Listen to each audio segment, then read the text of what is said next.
자, 계속해서 우리 남은 부분 살펴보도록 하겠습니다.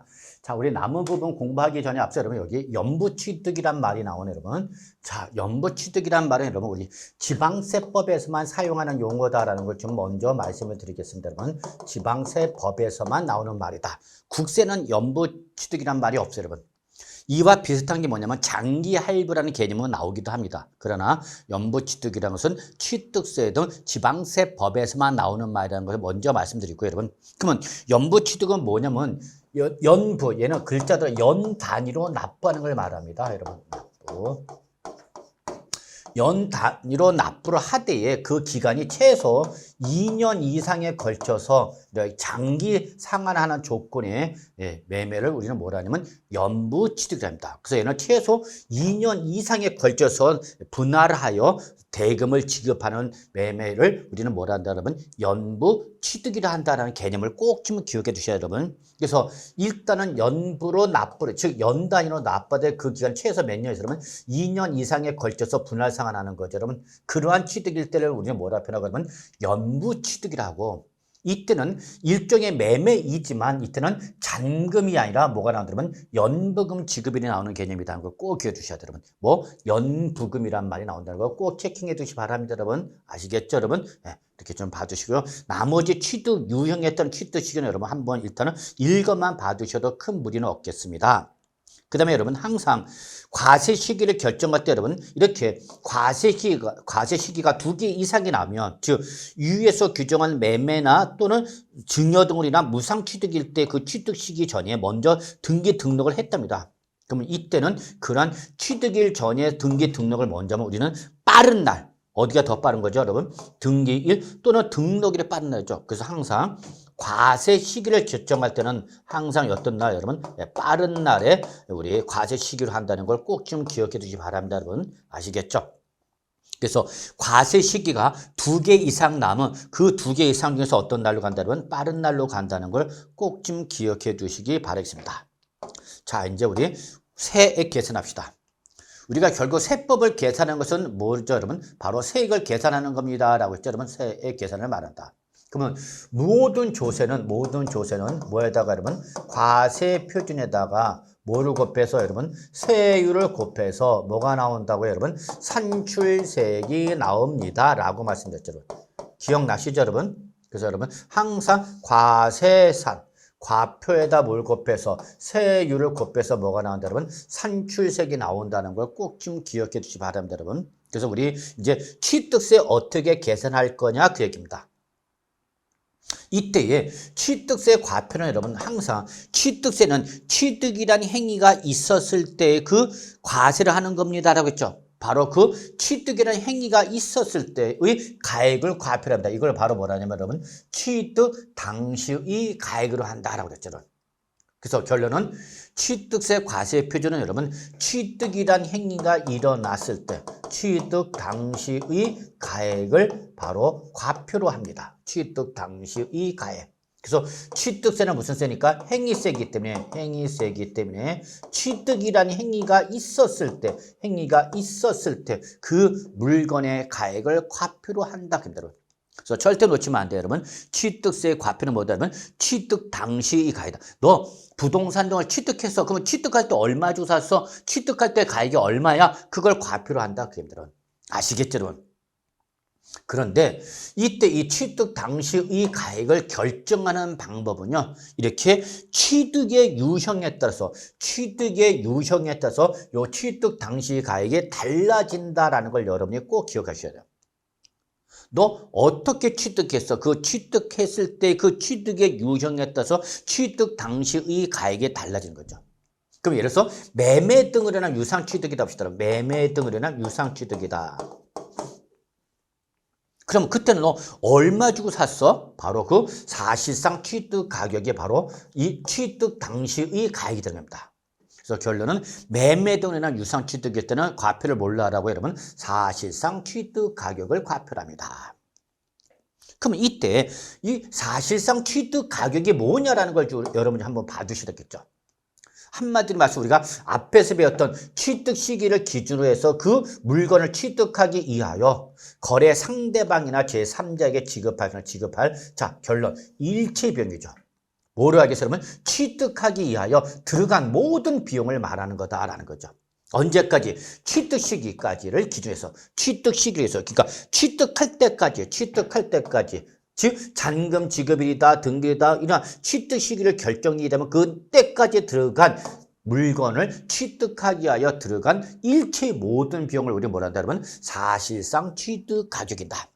그래서 결론은 매매 때는 매매 금액을 말한다. 그렇게 생각하시면 전혀 어려움이 없어요, 여러분. 아시겠죠, 여러분? 그런데 매매가 아니라 무상 취득이랍니다. 무상. 그러니까 유상은 뭐가 있는 거예요, 여러분? 대가 관계가 있는 걸 말하는 거죠. 대가가 있는. 근데 무상은 대가가 있어 없어, 여러분? 대가가 없잖아요, 여러분. 대가가 없으니까 사실상의 취득가를 잡을 수가 있어 없어? 없죠. 그래서 이때의 무상 취득일 때, 즉 이때는 뭐로 여러분? 시가 인정액을 가표한다. 꼭 기억하셔야 돼요. 그래서 무상 취득일 때는 뭐를 가지고 한다면 시가 인정액을 취득 당시 가격으로 한다. 꼭 기억하셔야 돼요, 여러분. 그러면 이때 그러면 시가 인정액은 뭐냐? 글자대로 보면 시가로 인정된 금액을 말한다 이렇게 보시면 되겠죠. 그래서 그러면 이때 우리 취득세에서 말한 시가 인정액은 뭐를 말하냐? 뭐 취득할 때 불특정 다수 인간의 매매가 이루어진다고 가정했을 때 통상적으로 성립된다고 인정되는 가액이죠. 인정되는 가액대로. 이게 만약에 이 부동산을 내가 증여를 받았어. 근데 증여를 받았을 때에 이게 매매가 됐을 때라고 하면 이게 얼마의 매매가 이루어졌을 것 같아? 그때 그 가액을 우리는 뭐라 표현하냐면 시가 인정액이라 한다는 걸 꼭 기억해 두셔야 돼요.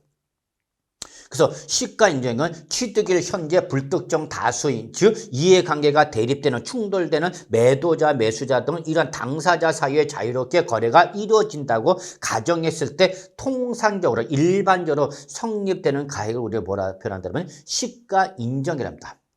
그럼 이 시가 인정액 크게 세 가지로 구분합니다, 여러분. 세 가지인데 여러분 일단 첫째 취득일 전 6개월부터 취득일 후 3개월 이내에 요걸 여러분 우리는 지방세법상 뭐라 하면 평가기랍니다. 그럼 예를 들어서 증여를 받았다. 그러면 이때는 그 증여계약일에 우리는 취득한 걸 보거든요, 여러분. 증여를 받았으면 언제 취득한 걸 보다 여러분 증여계약입니다. 이때 취득한 걸로 봐요, 여러분. 우리 취득세는. 그러면 이 계약일 전후로 해서 몇 개월 이내 여러분 전 6개월 이내 그리고 또는 취득부터 취득 후 3개월 이내죠. 그래서 취득 후 몇 월 이내 그러면 3월 이내. 취득 후 3월 이내. 요때 요 기간이죠. 그럼 총 몇 개월이 되는 거죠, 여러분? 그렇죠. 이걸 9개월이 되는 거죠. 취득 전 6개월, 그다음에 취득 후 3개월 더하니까 몇 개월, 여러분? 9개월이 되는 거죠. 요 그거는 우리가 뭐라 표현한다, 여러분? 평가 기간. 취득세 과세를 하기 위한 평가 기간 몇 개월 동안에 9개월 동안에 그 취득 대상이 된 부동산, 취득한 부동산, 즉 증여받은 부동산에 대하여 혹시 매매가 있었다든지 감정이 있었다든지 또는 우리 경매나 공매가 있었을 때 그 매매 거래가액이라든지 또는 감정가액의 평균액이나 경매가액 또는 공매가액을 우리는 시가 인정액으로 봐서 얘를 뭘로 하겠다 그러면 과표로 하겠다라는 걸 여러분이 우리 꼭 좀 기억해 두셔야 되고요. 이거는 본 강의 들어가서 다시 중점적으로 살펴봐야 할 내용이니까 여러분이 꼭 좀 기억하셔야 되겠습니다. 여러분 아시겠죠? 그런데 기본적으로 증여 등에서 취득할 때는 시가 인정액이 과표가 되는데 여러분 뭘 받으면 상속을 받을 때는 이때는 뭐라 한다 그러면 시가 표준액을 과표를 합니다. 시가 표준액을 과표합니다. 그래서 결론은 무상 취득일 때는 여러분 크게 증여 등일 때와 상속 등으로 구분하셔서 여러분 그래서 증여일 때는 뭘로 가고 여러분 시가 인정액으로 가는 것이고 여러분 상속일 때는 뭐로 간다 그러면 시가 표준액으로 간다는 걸 꼭 좀 기억해 두셔야 됩니다. 여러분. 아니 그러면 또 시가 표준액은 뭐를 말하냐? 시가 표준액과 시가 인정액을 일단 다른 개념으로 정리해 주시기 바랍니다, 여러분. 그러면 요 시가 인정액은 글자대로 어디서 시장에서 인정되는 가격을 말한 거고 시가 표준액은 실질 거래가액과 전혀 관계없습니다. 실질 거래가액과 전혀 관계없이 이거는 누가 과세권자가 지방세법에서 정하는 방법에 따라서 과세 물건별로 무한가액을 말한다면 이거는 평가한 가액을 말합니다. 평가한 가액을 말한다. 평가액입니다. 실제 매매에서 이뤄진 가격이 아니라 이거 얼마짜리야 여러분. 얼마짜리라고 보시면 됩니다. 얼마짜리. 뭐 다른 말로 뭐냐면 시세 이렇게 보셔도 큰 무리는 없겠습니다. 그래서 얘는 특징은 매매 등의 거래에서 이루어진 가격이 아니라 누가? 과세권자가 지방세법에서 정하는 방법에 따라서 즉 과세권자인 도지사나 시장 군수가 마음대로 결정하는 것이 아니라 지방세법에서 정하는 방법에 따라서 과세 물건별로 자 무슨 가격이 여러분 여기는 평가한 가격이죠. 평가. 그래서 이거는 여러분 가격의 개념과 가치의 개념을 구분한다면 얘는 가치의 개념, 밸류의 개념이다라고 보시면 되겠습니다. 밸류의 개념이다라는 걸 꼭 좀 기억해 주시기 바랍니다. 여러분 아시겠죠?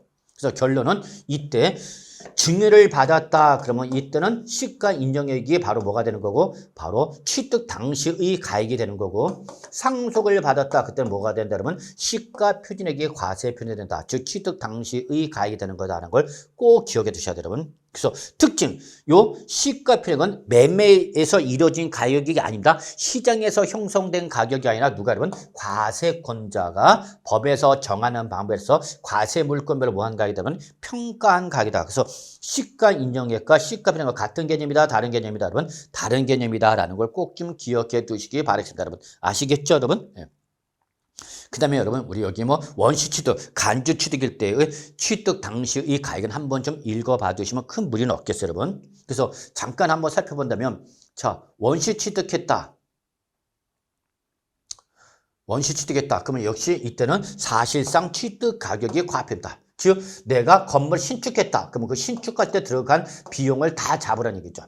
근데 무슨 취득일 때는 여러분 간주 취득일 때는 그 변경으로 인해서 지목 변경으로 인해서 뭐한가 여러분 증가한 가격에 대한 사실상 취득 가격이 과표되는 거다는 걸 기억해 두셔야 돼요, 여러분. 그래서 간주 취득일 때 항상 무슨 가격이 나와야 되면 증가한 가격이 나온다는 걸 꼭 좀 기억해 두시기 바랍니다. 아시겠죠, 여러분? 이때 여러분 여기 시가표준액의 말이 다시 나와 있죠, 여러분. 한번 잠깐 다시 본다면 자, 시가 표준액에서 뭐다 그러면 지방세의 과세가액의 기초가 되는 가격이죠, 여러분. 그래서 한마디로 말해서 시가 표준액은 지방세를 과세를 하기 위해서 누가? 과세권자죠. 여기서 지방자치단체장이 누구죠, 여러분? 적어놓으세요. 과세권자죠, 여러분. 과세권자. 그래서 과세권자가 법령, 여기서 법령은 뭐를 말하는 거냐면 지방세법을 말하는 거죠. 그래서 지방세법 등에서 말하는 거죠. 그 과세 대상에 대해서 과세 물건별로 자 여러분 동그라미 치세요. 여러분 여기 뭐한가 여러분 평가한 가입니다. 평가한 가입. 그래서 여러분 이거는 가격의 개념이 아니라 뭐 여러분 가치 개념. 여러분 아마 부동산 학계에서 감정평가를 할 때는 가격의 개념과 가치 개념을 열심히 공부합니다. 그러면 이때에 이 가치와 가격의 개념을 가지고 우리 세법으로 오셔갖고 요 시가 표준액은 가격의 개념, 시장에서 매도자와 매수자가 합의한 가격을 말하는 것이 아니라 그냥 과세권자가 평가한 가격이 뭐를 만들면 가치의 개념이다라는 걸 꼭 기억해 두셔야 합니다. 그럼 이때 여러분 우리가 과세 물건별로 지방세법에서 정하는 방법에 따라서 누가 과세권자가 평가한가 그랬죠. 이때에 토지와 주택 묶으세요, 여러분. 토지와 주택은 얘들은 여러분 이거는 또 우리가 부동산 학계에서 여러분 부동산 가격 공시제도를 배울 겁니다, 여러분. 그래서 토지와 주택은 매년 정부가 가격을 어떻게 한다, 여러분? 공시를 한다는 걸 꼭 기억해 두셔야 돼요. 공시를 한다. 토지와 주택은 정부가 매년 이 개별 토지와 개별 주택에 대해서 정부가 얼마짜리로 평가를 하고 있다라고 해서 가액을 매년 공시를 합니다. 그래서 이때에 이 공시되는 가액, 이때에 얘들은 정부가 매년 뭐 하다 그러면 공시를 하게 되는데 이때 바로 그 공시된 가액을 바로 지방세를 과세를 할 때에 이 가액을 과세 물건에 과표로 하겠다고 했더라고요. 이때 여러분 토지에서 공시된 가액을 우리 뭐라 표현하죠, 여러분? 개별 공시지가를 합니다. 꼭 기억해 두셔야 돼요, 여러분. 그래서 토지에 대해서 공시된 가액을 뭐라 해요, 여러분? 개별 공시지가를 하죠, 여러분. 그리고 주택에서 그 공시가 된 가격은 주택의 형태에 따라서 단독주택일 때는 바로 개별 주택 가격이 공시가 되고요. 그 다음에 아파트 등에 모일 때는 여러분 공동주택일 때는 이때는 공동주택 가격이 공시됩니다. 그래서 어쨌거나 주택에 대해서도 가액을 공시를 하는데 이때에 단독주택일 때는 개별주택 가격이 공시가 되고 여러분 공동주택일 때는 아파트 등 아파트 연립주택, 다세대 주택 등일 때는 무슨 가격이 여러분 공동주택 가격이 공시가 되죠. 그래서 이렇게 토지와 주택은 정부가 매년 가격을 어떻게 한다 그러면 공시를 하는데 이때 그 공시된 가액을 바로 지방세를 과세할 때와 또는 지방세를 과세할 때 이거를 뭘로 한다? 과세 가액으로 하겠다는 얘기죠, 여러분. 아시겠죠, 여러분? 예. 그래서 토지에서 정부가 공시했어. 토지에서 정부가 공시했죠. 그래서 얘들은 이 공시된 가액은 여러분 매년 1월 1일자 기준가입니다. 여러분 1월 1일자 기준 가격인데요. 1월 1일자 기준 가격인데 개별 공시지가는 매년 기본적으로 5월 31일자로 결정 공시가 되고요. 이 주택 가격, 개별 주택 가격과 공동 주택 가격은 우리가 4월 30일자로 결정 공시가 됩니다. 그래서 6월 1일 현재의 가액으로 공시가 되고요. 그때 바로 그 공시된 가액인 바로 토지의 개별 공시지가, 주택일 때 개별 주택가격, 공동주택가를 뭘로 끌고 온다? 바로 시가 표준액으로 끌고 오겠다라는 걸 여러분 꼭 기억해 두셔야 됩니다. 여러분 아시겠죠? 그래서 이 공시제도는 부동산 학교에서 잘 배웁니다, 여러분. 부동산 학교에서 잘 배울 테니까 여러분 너무나 걱정하지 마시고요. 이미 공부를 하신 분은 다 무슨 말인지 아실 겁니다. 그러나 처음 공부하신 분은 요 구체적인 공시제도는 부동산 학교에서 배우는 거구나라는 걸 여러분이 꼭 좀 기억해 주시기 바랍니다, 여러분. 근데 제가 여러분 좀 급해서 먼저 말씀드릴 게 있는데요. 이때 정부가 개별 토지에 대해서 공시된 가격을 뭐라고 한다 그랬죠? 개별 공시지가를 합니다라고 했죠, 여러분. 이때 공시지가, 개별 공시지가 이런 걸 자세한 내용을 어디서 배운다 그러면 부동산 학교에서 배우게 되는데 이때 여러분 이 개별 공시지가는 특징이 여러분 얘는 토지의 1제곱미터당 가액으로 공시가 되는 거다라는 걸 꼭 기억해 두셔야 돼요. 그래서 개별 공시지가는 토지의 1제곱미터당 가격으로 하기 때문에 이 시가 편익을 구하려면 여기다가 이 토지의 뭘 곱해야 된다 그러면 면적을 곱해야 되는 거죠. 면적을 곱해야만 이게 바로 뭐가 되는 거냐면 토지 전체의 시가 편익, 개별 토지의 시가 편익이 되는 거다라는 걸 여러분이 좀 기억해 주시기 바라겠습니다. 여러분 아시겠죠, 여러분? 그래서 이 개별 공시지가는 토지의 1제곱미터당 가로 공시가 되기 때문에 이 토지의 시가표를 구하려면 여기다 뭘 곱한다 그러면 면적을 곱한 것이 그 개별 토지의 뭐가 되는 거다 그러면 시가 표준액이 되는 거다라는 거 말씀드릴 수 있겠습니다. 여러분 아시겠죠, 여러분? 그런데 말입니다. 중요한 건 이게 더 중요한데 이 개별 주택 가격과 공동 주택 가격은 학교에서 잘 배우시겠지만 얘는 주택의 건물은 물론 여러분 얘들은 토지를 구분하지 않고요. 일괄고시를 한다 여러분. 일괄고시한다라는 걸 꼭 기억해 두셔야 돼요. 여러분. 일괄고시한다. 즉 단독주택과 공동주택 가격은 정부가 공시할 때 주택 건물 따로 토지 따로 구분하는 것이 아니라 일괄하여 통으로 하여 공시가 되는 거죠. 여러분. 그래서 얘는 주택의 건물과 토지의 무슨 가격이라면 전체가입니다. 전체가로 공시가 되는 거죠. 이걸 꼭 기억해 두셔야 여러분. 이거는 부동산 학개론 때 이미 다 배우는 겁니다, 여러분. 부동산 학개론할 때 다 배우시는 건데 그걸 가지고 세법에서 다시 말씀드리면 부동산에서 배웠던 공시제도와 세법에서 말하는 우리 공시제도를 별개로 구분한 분이 계시더라고요. 여러분. 그러면 안 돼요, 여러분. 부동산 학개에서 배웠던 바로 공시가액을 가지고 우리 세금을 때리겠다는 얘기입니다. 아시겠죠? 부동산 학개에서 배웠던 가격 공시된 가액을 가지고 뭘 때리겠다? 세금을 때리겠다, 여러분. 그러면 여러분 여기 주택 건물이 있고 주택 건물과 토지가 있죠, 여러분. 그 다음에 여기 상가 건물과 토지가 있죠, 여러분. 그 다음에 여기 나대지가 있습니다. 그러면 이때에 정부가 이 주택에 대해서 가액을 모을 때 공시를 할 때는 그 주택 건물은 물론 뭐까지는 토지까지 포함해서 전체가이죠, 여러분. 주택의 건물은 물론 뭐까지 토지가 포함된 우리가 일괄 공시가격이죠. 이게 바로 뭐야 여러분? 바로 개별 주택 가격 또는 공동주택 가격이 되는 거죠, 여러분. 아시겠죠, 여러분? 네, 그래서 이 개별 주택 가격과 공동주택 가격은 주택 건물은 물론 뭐까지 토지까지 포함해서 여러분 일괄 고시가 된다고 여러분. 일괄 전체가격이죠. 그럼 예를 들어서 내가 아파트를 갖고 있어요, 여러분. 자, 아파트 갖고 있어요. 그러면 여러분 아파트는 내 건물은 물론이고 모두 갖고 있어요, 여러분. 대지 지분 갖고 있잖아, 여러분. 그럼 제가 가지고 있는 아파트 공시가격이 여러분 10억 원이야. 얼마 여러분? 10억. 10억 원으로 공시가 된 거야, 여러분. 그러면 이 공시된 10억 원 주택 건물은 물론 뭐까지 포함된 거다, 여러분? 대지 지분까지 포함된 거다, 여러분. 아시겠죠, 여러분? 네. 그래서 항상 이 개별 주택가격과 공동주택가, 주택 건물은 물론 토지까지 포함된 무슨 가격이다, 여러분? 일괄 고시가격이라는 걸 절대 놓치면 안 됩니다, 여러분. 아시겠죠? 그래서 얘는 전체 가액, 주택 건물은 물론 토지까지 포함된 전체 가로 공시가 되는 겁니다. 라는 걸 꼭 기억해 두셔야 돼요.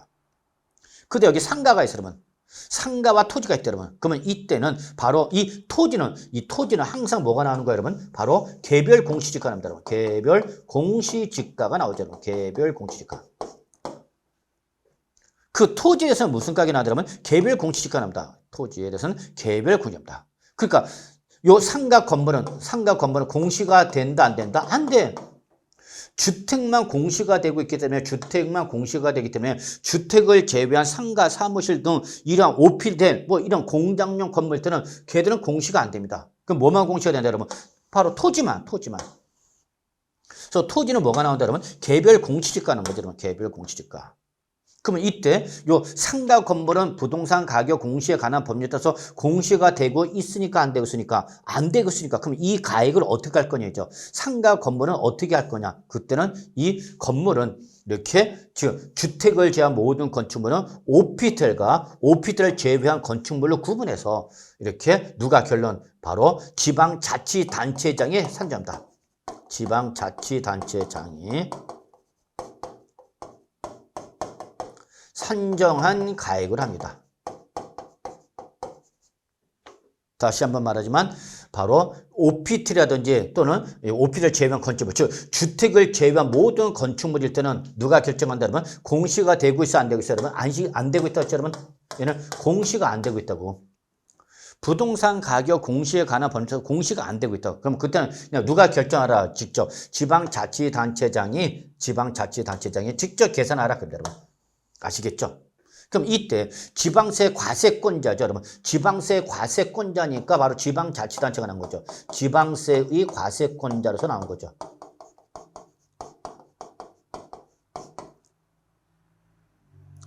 그러면 이때 지방자치단체장은 어떻게 주택을 제한 건축물에서 공시하자. 이거는 바로 여기서 법의 규정이 되는 거죠.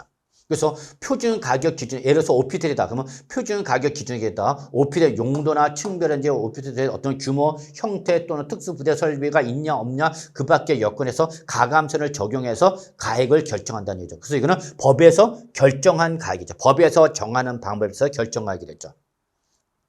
또 상가 3이다. 그러면 역시 건물 신축 가격 기준에다가 구조라든지 용도라든지 위치에 따른 지수를 곱했다가 여기다 경관 연수별 잔정 가출과 그 다음에 어떤 규모, 형태, 특수한 부대 설비의 유무 등 그 밖에 가감선을 적용하여 누가 결정한다 그러면 바로 지방자치단체장이 산정을 가한다는 걸 꼭 기억해 주시기 바랍니다, 여러분. 아시겠죠? 그리고 여러분 하나 더. 토지와 주택은 정부가 뭐 한다 했잖아요. 공시가 됩니다, 여러분. 이때 공시가 되고 있기 때문에 이때의 지방세는 바로 이 공시된 가액을 바로 과세가로 합니다. 그렇죠? 역시 똑같아요. 모두 국세도 바로 요 토지와 주택은 공시된 가액 이걸 가지고 과세가로 합니다. 다만 지방세는 이걸 뭐라 표현한 거고 여러분? 시가 표준액으로 표현한 거고 여러분. 국세에서는 이걸 뭐라 표현한다 여러분? 기준 시가로 한다라는 걸 여러분이 구분해 주시면 한다. 그래서 여러분 시가 표준액은 어디서만 나오는 말이에요, 여러분? 지방세에서만 나오는 말입니다. 시가 표준액은 지방세에서만 나오는 말입니다. 그러면 지방세가 아니라 국세면 뭐가 나온다 그러면 그렇죠. 그때는 기준 시가가 나오는 거다라는 걸 꼭 기억해 주십니다. 그래서 여러분 시가 표준액은 지방세에서만 나오는 말이고 국세에는 이에 대응돼서 뭐라고 한다 그러면 기준 시가가 나온다는 걸 꼭 구분해서 정리해 두시기 바랍니다. 여러분 아시겠죠, 여러분? 네. 그래서 이렇게 해서 바로 여러분이 사실상 취득 가격, 그 다음에 시가 인정액, 그 다음에 증가한 가액, 그리고 바로 시가 표준액 이 개념을 여러분이 좀 한번 정리해 두시고요. 특히 이 시가 표준액 개념을 한번 정도 좀 봐두시면 고맙겠습니다, 여러분. 그래서 지방세를 공부할 때 취득세, 등록면허세, 재산세 등 지방세를 공부할 때 계속해서 무슨 말이야, 여러분? 시가 표준액이라는 말이 꼭 나오기 때문에 여러분 시가 표준액에 대한 개념을 좀 한 번 정도는 미리 정리해 두신 것이 조금 더 세법을 공부할 때 어떤 유용한 방법이 아닐까 생각이 됩니다. 자, 그러면 여러분 여기 이제 우리 면세점이라는 것이 있습니다. 여러분 취득세 역시 이것도 취득세에서만 존재하는 규정이거든요. 여러분 취득세에서만 있는 규정이다라고 봐주십니다. 그래서 면세점은 여러분 글자로 세금이 면제되는 점을 말하는 거죠. 여러분 면세점. 그래서 여러분 이때 취득가액이 얼마 여러분 50만 원 이하죠. 여러분 이때 여러분 취득가액이 50만 원. 내가 이번에 부동산을 취득했습니다. 제가 여러분 앞에 여러분 저 축하해 주세요. 저 드디어 주택을 취득했습니다. 어머 교수님 축하해요. 얼마짜리예요? 몇 억짜리요? 근데 저는 얼마짜리 샀다 여러분 50만 원짜리 샀답니다. 그러면 그렇죠 여러분. 네, 바로 여기서 취득가격이 50만 원은 바로 뭐죠 여러분? 바로 소액의 부동산을 말하는 거죠. 그럼 그러한 소액의 부동산 취득할 때는 취득세를 부과를 하겠다 안 하겠다? 안 하겠다는 거죠. 그래서 취득가액이 50만 원 이하이면 50만 원까지는 결론은 취득세를 부과를 한다 안 한다? 안 하겠다는 얘기입니다. 이걸 우리는 뭐라고 표현한다면 면세점이라 하는 거고 이 면세점은 어디에만 있는 규정이다? 취득세에서만 나오는 규정이다라는 걸 꼭 기억해 두셔야 돼요. 여러분 시험에도 이런 거 나와요. 여러분 시험에는 꼭 어려운 것만 나오는 건 아닙니다. 가장 기본적인 내용도 여러분 시험에 나오거든요. 그럼 이런 거 나오면 그냥 알고만 있으면 그냥 그냥 맞히는 거죠, 한 문제. 1년 내내 쎄 빠지게 공부해서 어려운 거 틀리고, 가장 기본적인 거 알기만 하면은 맞추는 문제를 놓치는 경우도 많죠, 여러분. 그래서 너무 여러분, 어려운 것만 집중하지 마세요. 제가 강조할 때 이거 기본적인 내용이다. 그 기본적인 내용도 알고 계셔야 되는 거예요, 여러분. 왜? 기본적인 내용도 시험에 나오기 때문에, 여러분. 아시겠죠, 여러분? 그래서 바로 이렇게 면세점에서는 취득가격이 50만 원인 소액의 부동산 등일 때는 취득세를 부과를 하지 아니하는 것을 우리는 뭐라 여러분 면세점이란다. 그래서 이 면세점은 어디에서만 나오는 규정이다? 취득세에서만 있는 규정이다라는 걸 꼭 좀 기억해 두시기 바라겠습니다, 여러분. 아시겠죠, 여러분? 자, 이렇게 좀 봐주시고요. 자, 그래서 과세표는 요 정도로 마무리하고요. 이제 우리 세율로 좀 넘어갑시다. 자, 과표가 결정됐어요, 여러분. 자, 그러면 과표가 결정되면 이제 여기다 뭘 곱해서 그러면 바로 세율을 곱해서, 그죠, 여러분? 과세 표준에다가 취득 당시의 과표에다가 뭘 곱해서 세율을 곱하는 거죠. 과표에다가 세율을 곱해서 뭐가 나온다, 여러분? 산출세액이 나오는 거죠, 여러분. 산출세액이 나온다. 자, 여러분 우리가 어떻게 했죠? 과세산 주구장창 관계입니다. 제가 시험 우리가 공부 요이 땅 해갖고 끝날 때까지 계속 하는 말이 뭐예요, 여러분? 과표에다 물 곱해서 세율 곱해서 뭐가 나온다, 여러분? 산출세액이 나온다. 과세산 절대 잊지 말자. 꿈속에서도 놓치면 안 됩니다, 여러분. 과세산이라는 것을 꼭 기억해 두셔야 해요. 그래서 우리가 앞에 제가 설명드렸던 게 뭐가 여러분? 바로 과세표준 설명드린 거고요. 그 다음에 이제 세율이죠. 뭐 세율이 뭐다는 것은 여러분이 뭐 조금이라도 우리가 경제 활동을 했거나 지상 매스컴을 우리가 통해서 계속 뉴스에 나왔다든지 이런 거 다 들으신 내용이죠, 뭐 여러분. 그래서 취득세율은 어떻게 할 거냐, 또 우리 종합부동산세는 어떻게 할 거냐, 양도소득세는 어떻게 할 거냐, 세율을 올릴 거냐 낮출 거냐. 우리 세율은 아주 민감하죠. 세율에 따라서 세금이 늘어나거나 감소가 되는 거기 때문에 여러분. 그렇죠. 그래서 우리 세율은 아주 민감합니다. 그래서 산출세, 즉 세 얼마예요? 계산 요소는 과표에다 뭘 곱하라고? 세율 곱하는 거죠. 이때의 세율을 곱해서 산출세액이 나온 거죠. 근데 여러분 우리 취득세 세율은요. 취득세 세율은 크게 우리 이렇게 됩니다. 취득세 세율은요. 그 목적에 따라서 여러분 기준이 되는 여러분 뭐가 있고 여러분 표준세율이 있습니다. 표준세율이 있습니다. 그리고 나중에 배우겠지만 여러분 이 표준세율은 딱 법률에서 규정된 세율을 일률적으로 획일적으로 적용하는 것은 아니고요. 이렇게 어느 정도 더하거나 범위에서 규정하는 일정한 범위에서 더하거나 뺄 수 있는 탄력을 취하고 있습니다. 그 다음에 이 표준세율보다 무겁게 떼는 것이 바로 뭐가 있냐 여러분 중과세율이 있습니다. 여러분. 중과세율이 있습니다. 글자 그대로 여러분 중과세는 표준세율보다 뭐야, 여러분? 무겁게 때리는 거죠. 그 중과세 세금이 어떻게 되는 거야? 세율이 높아지는 거죠. 여러분. 높아진다.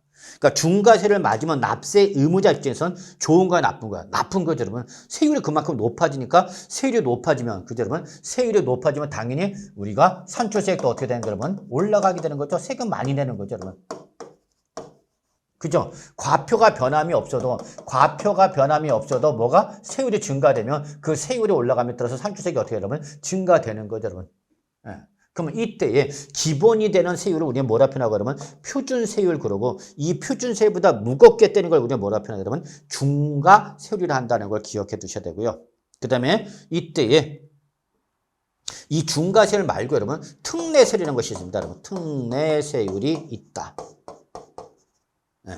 그래서 이렇게 취득세 세율은 여러분 크게 표준세율과 중과세율과 특례세율 이렇게 세 가지로 구분할 수 있다는 것이 여러분이 특징이 되겠습니다. 그래서 취득세 세율은 구조가 단순하다, 복잡합니다. 더럽게 복잡합니다. 이때에 이 표준세율은 여러분 별표 3개 시험에 나오는 건 일단 표준세율이 제일 많이 나와요. 얘가 기준이 되는 세율이기 때문에 이 기준이 되는 세율을 모르면 요 중과세율이라든지 특례세율을 알 수가 없게 됩니다, 여러분. 그래서 여러분의 표준세율이 아주 중요하다는 걸 여러분이 이미 입문 단계부터 여러분이 꼭 좀 기억해 두셔야 되겠습니다, 여러분. 아시겠죠? 근데 여러분 이 표준세율은요, 취득세 표준세율은요, 목적에 따라서 취득의 유형에 따라서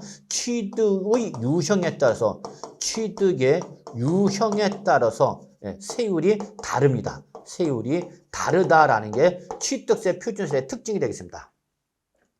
취득의 형태에 따라서 세율이 다릅니다. 그렇죠, 여러분. 그래서 여러분 여기 보시면 부동산을 우리가 전제를 놓고 표준세율은 여러분 이렇게 취득 유형이죠, 여러분. 그래서 여기서 취득 유형.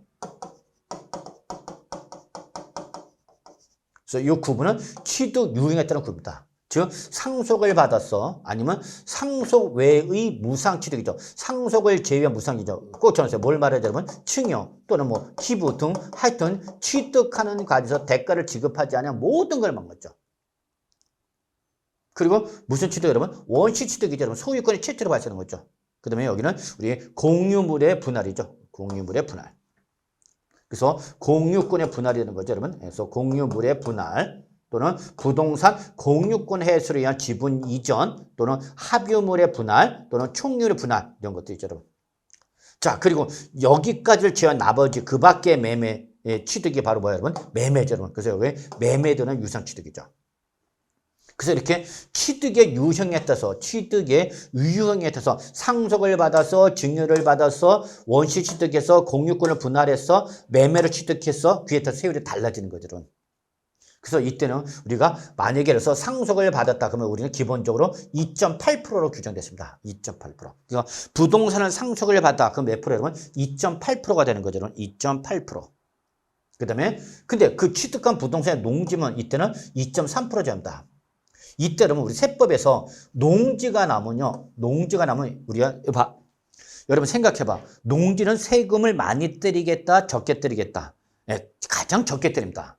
왜냐면 농지는 우리가 의식주의 가장 기본적인 생산 요소인 토지 중에서 바로 의식주 할 때 바로 뭐죠, 여러분? 식이 되는 거죠. 그렇기 때문에 이때에 쌀을 생산하는 요소인 쌀을 생산하는 바로 쌀이라든지 벼 등을 생산하는 바로 뭐는 농지는 세율을 무겁게 가볍게 간다. 이게 기본적인 우리 세법의 마인드입니다. 그래서 뭐가 남은? 농지가 남은 일반적 부동산일 때 세율이 무겁다, 가볍다, 가벼워진다는 거죠.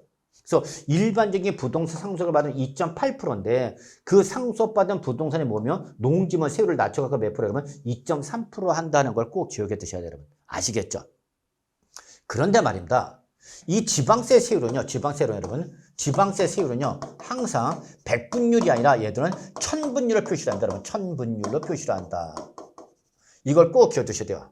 국세일 때는 여러분 세율이 100분율로 표시가 됩니다. 여러분 100분율로 표시가 되는데 지방세일 때는 지방세 세율 자체가 워낙 좀 저율이 많기 때문에 가능하면 소수점 표기하는 걸 방지하기 위해서 바로 1000분율로 표현을 많이 합니다. 여러분 1000분율. 그러면 우리가 100분율에 몇 프로였냐면 2.8%였냐면 100분율일 때 2.8%는 여러분 1000분율 하면 공이 하나가 더 뒤로 가면 되는 거죠, 여러분. 그래서 이때는 1000분이 얼마 되는 거죠, 여러분? 28이 되는 거라는 걸 여러분이 확인해 두십니다. 그러니까 여러분이 외우실 때는 100분율로 외우시는 건 좋은데 이게 시험에서는 100분율로 나오지 않고 뭘로도 표현하기도 한다, 여러분. 1000분율로도 표현되기 때문에 1000분율의 표현 방식을 알고 계셔야 한다, 여러분. 아시겠죠? 그래서 이때에 바로 1000분율은 1000분이 얼마? 우리 100분일 때는 2.8%를 1000분을 표현하면 1000분이 얼마 되는 거 여러분? 28이 되는 거죠. 그러니까 소수점이 이렇게 밀려간다. 1000분을 표현할 때 그것만 기억하시면 돼요, 여러분. 그러면 상속받은 부동산이 뭐죠? 농지죠. 농지면 몇 프로를 했죠, 여러분? 2.3이라고 그랬죠, 여러분. 농지면 2.3. 그러면 1000분율을 표현하면 1000분이 얼마 되는 거 여러분? 하나가 더 붙었죠? 100분일 때 공 하나가 더 붙었잖아요, 여러분. 그러니까 여기도 밀리죠. 공 하나 더 붙이라고. 그러면 얼마 되는 거 여러분? 바로 1000분의 23이 되는 거죠, 여러분. 아시겠죠? 그래서 이렇게 꼭 좀 기억해 두셔야 합니다, 여러분. 그래서 꼭 기억할 것이 지방세는 1000분율로 표현한다. 그러니까 우리가 공부를 할 때는 뭘로 기억했지만 100분율로 외웠다 하더라도 100분율로 외웠더라도 시험에서는 100분율로 표현되면 여러분 전혀 어려움이 없을 텐데 뭘로 표현될 수 있다, 여러분? 1000분율로 표현될 수 있다. 그러면 100분율을 기억했던 걸 1000분을 표현했던 소수점을 하나 우측으로 밀어라. 그러면 게임 끝. 아시겠죠, 여러분? 그러면 증여나 기부를 받으면 우리는 3.5%가 적용되는 거죠. 1000분의 3.5. 그러면 1000분율을 표현하면 얼마 되는 거냐면 1000분의 35가 되는 거죠, 여러분. 1000분의 35. 그런데 말입니다. 누가 비영리 사업자가 기부 등을 받았대. 그럼 여러분 여기서 비영리 사업자는 뭐죠, 여러분? 공익사업이죠, 공익사업자. 그럼 우리 역시 농지와 함께 여러분 우리 공익사업일 때는 세법상 혜택을 준다, 불이익을 준다. 당연히 혜택을 주겠죠. 그러니까 일반적인 증여를 받았을 때보다 바로 비영리 사업자 등이 기부 등을 받는 세율을 무겁게 가볍게 역시 낮춰주는 거죠. 그래서 일반적인 증여를 받으면 몇 프로인데 여러분? 3.5%인데 3.5%인데 누가 받으면 공익사업자인 비영리 사업자가 받으면 이때는 조금 낮춰준 1000분의 28, 즉 2.8%에서 세율이 높아진다, 낮아진다. 낮아지는 거다라는 걸 꼭 좀 기억해 주시기 바라겠습니다, 여러분. 아시겠죠, 여러분? 자, 그러면 원시 취득이다. 그러면 1000분이 얼마? 그러면 28, 2.8%가 된다는 걸 이제 이해하시겠죠? 그러면 공유권의 공유물의 분할, 합유물의 분할, 총리를 분할할 때 얼마죠, 여러분? 2.3%입니다. 2.3%가 1000분을 표현합시다. 그러면 얼마 돼요, 여러분? 1000분의 23이 돼야 된다는 거 이제 알고 계시겠죠, 여러분? 꼭 좀 기억해 주셔야 합니다. 자, 제일 중요한 건 우리가 여기죠. 매매 등을 한 유상 취득에 대해 별표 3개. 이거는 여러분이 목숨 걸고 꼭 외우셔야 됩니다. 목숨 걸고 외우셔야 됩니다. 왜? 바로 공인중개사인 여러분이 부동산의 매매를 중개할 중개가 되는 거기 때문에 우리가 부동산을 중개했을 때 적용하는 취득세를 이 정도는 반드시 숙지하고 기억해 두셔야 되겠죠, 여러분? 아시겠죠? 그래서 바로 매매 등으로 인한 취득일 때의 세율은 반드시 됩니다. 그러면 매매 등으로 인한 유상 취득일 때는 매매 등으로 인한 유상입니다, 여러분. 매매일 뿐만 아니라, 그러니까 여기에 모두 포함되죠, 여러분. 매매 등이니까 교환도 해당이 되는 거죠. 또 뭐 대물 변제로 취득했다든지 여러분, 또는 뭐 현물 출자받아 다 유상이죠, 여러분. 그러면 이렇게 매매 등으로 인한 유상 취득일 때는 여러분 그 취득한 물건이 뭐냐를 보셔야 된다. 취득 물건.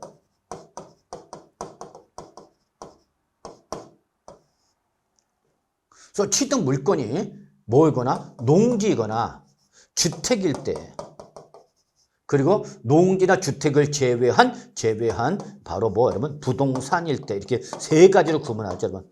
세 가지로 구분한다. 그러면 우리가 일반적인 부동산을 매매를 취득하면 일반적인 농지와 주택을 제외한 일반적 부동산 취득하면 이때는 몇 프로예요, 여러분? 4%입니다, 여러분. 4%. 4%죠. 4%가 1000분의 표현하면 얼마 되는 거면 1000분의 얼마 그러면 40이 된다는 거 이제 뭐 알고 계시죠, 여러분? 근데 이때 그 매매를 취득한 부동산이 뭐면 여러분? 농지다. 그러면 자, 농지니까 무겁게 가볍게 가야 되는 거죠. 그래서 농지일 때는 세율이 높아져 낮아지는 거죠, 여러분. 그래서 이때는 바로 농지일 때는 몇 프로다, 여러분? 3%가 적용되는 거죠, 여러분. 3%가 적용되는 거다. 그래서 일반적 부동산 매매를 취득하면 4%인데 농지를 받으면 몇 프로 되면 3%가 되는 거다는 걸 꼭 기억해 두셔야 돼요, 여러분. 아시겠죠? 자, 그런데 이때 그 매매를 취득한 부동산이 뭐라면 주택이다 라는 거죠, 여러분. 주택이다. 그러면 항상 우리 세법도 농지 않게 주택은 무겁게 간다, 가볍게 간다. 가볍게 가는 거죠. 여기 보시면 주택은 뭐예요, 여러분? 의식주 중에 바로 의식주 중에 바로 먹을 거. 아니, 여기죠. 먹을 거. 의식주가 있을 때 농지는 바로 식이죠. 예. 그다음에 주택이죠, 여러분. 예. 그래서 요거는 사람이 살아가기 위해서 가장 기본적인 우리 생산 요소이기 때문에 세율을 무겁게 가볍게 하는 거죠. 그래서 매매돈에서 유상 취득한 것이 뭐면 여러분 주택일 때는 기본적으로 세율이 무거워진다, 가벼워진다 그러면 가벼워지는 거죠. 그래서 이때에 이렇게 주택일 때는 얼마짜리 샀어? 이 취득 당시 가액을 묻습니다. 취득 당시 가액. 그래서 6억 이하의 소액 주택일 때는 이때는 1000분의 10. 1000분의 10이니까 몇 프로 기억해 두셔야죠? 1%죠, 뭐 1%. 그다음에 6억을 초과해서 9억까지는 여러분 이때는 법에서 정하는 계산식에 따라서 산출한 세율인데 여러분 이때 이 계산식 자체를 외울 필요는 없어요, 여러분. 그래서 요 계산식에 따른 세율은 기본이 1%도 출발해 갖고 여러분 3%까지가 됩니다, 여러분. 그래서 6억 딱 되면 1%, 6억을 초과하는 순간부터 세율이 조금씩 높아져, 여러분. 조금씩 높아졌고, 9억이 딱 되면 얼마 된 거면 3%라는 거죠. 그러니까 취득세 세율은 여러분, 과세 편의에 따라서 여러분 세율이 달라진다, 그 입니다, 여러분. 비례세율인데 달라진 거죠. 그래서 얼마까지는 6억까지는 1% 적용한다, 여러분. 1%.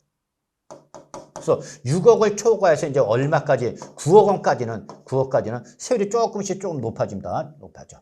그러다 이제 9억 원을 어떻게 하면 여러분 초과하면 이제 몇 프로 무조건 3%가 되는 거죠, 여러분. 그래서 이렇게 9억까지는 3%죠. 그래서 이렇게 취득세율은 여러분 6억까지는 1% 세율을 적용하고 6억을 초과하는 순간부터 세율이 조금 높아지는 거예요, 여러분. 조금 높아지다가 얼마가 되면 딱 9억까지가 되면 딱 몇 프로 여러분 3%가 되는 거죠. 그래서 3%부터 또 그냥 무조건 비례세율이 되는 거죠. 그러면 바로 요 6억 원과 9억 원의 딱 중간이 얼마 되죠, 여러분? 7억 5천만 원이 되겠죠, 여러분? 7억 5천만 원. 그러면 7억 5천만 원대 세율이 얼마 되냐면 바로 딱 2%가 됩니다, 여러분. 2%. 그래서 이렇게 계산식에 따라서 세율이 나온다는 거. 9억은 이제 뭐 하면 여러분 초과하면 이때는 9억짜리냐 10억짜리냐 관계없이 무조건 몇 프로면 3%가 되는 거죠. 1000분의 30이니까 몇 프로면 3%죠, 여러분. 그래서 결론은 매매로 취득하는 주택일 때의 취득세율은 여러분 최저 몇 프로 출발해서 여러분 1%부터 최고 몇 프로까지 3%까지 이걸 우리는 뭐라 한다 여러분 그냥 기본세율이다 합시다, 여러분. 기본세율. 주택의 매매 등일 때 기본세율은 최저 1%부터 출발해서 최고 몇 프로까지다 여러분 3%까지다라는 걸 기억해 두시기 바랍니다, 여러분. 아시겠죠? 단 주택 취득일 때는 주의해야 된다. 주택 취득일 때에 중과세가 적용되는 경우가 있습니다, 여러분. 이때는 요 기본세율 적용 대상에서 어떻게 한다면 제외한다는 걸 꼭 기억해 두셔야 합니다, 여러분. 그래서 주택 취득일 때는 중과세가 되는 경우 있다. 즉 누구일 때 조정 대상 경내 다주택자일 때는 여러분 세율이 높아집니다. 그래서 우리가 일반적으로 주택을 취득할 때는 기본적으로 1주택일 때는 기본세율을 적용하지만 2주택 이상이 되면서 어디 있으면 조정 대상적이 있으면 세율이 어떻게 된다 그러면 조정 대상적이 아닌 지역부터 세율이 어떻게 된다 그러면 높아진다라는 걸 꼭 좀 기억해 주셔야 됩니다, 여러분. 아시겠죠? 그래서 나는 주택을 2개 갖고 있어. 주택을 2개 갖고 있는데 그게 취득한 주택이 있으면 조정 대상적이 있다. 그럼 이때는 8%가 적용됩니다, 여러분. 원래 2주택일 때는 몇 프로인데, 여러분? 기본 세율인데 1%또 3%인데 조정 대상적이 아닌 지역일 때 2주택은 기본 세율을 적용하는데 이게 조정 대상적일 때는 몇 프로다? 그러면 8%가 적용되는 거다, 진짜. 그럼 예를 들어서 3주택이 되었다. 3주택에서. 근데 그 3주택이 된 주택이 어디에 있으면 조정 대상지에서 몇 프로 과세하는 거 그러면 12%로 과세를 하는 거고 그 3주택이 된 주택이 조정 대상적이 아닌 지역에 있다. 그러면 이때는 몇 프로다면 8%가 되는 거다라는 걸 기억해 두셨죠.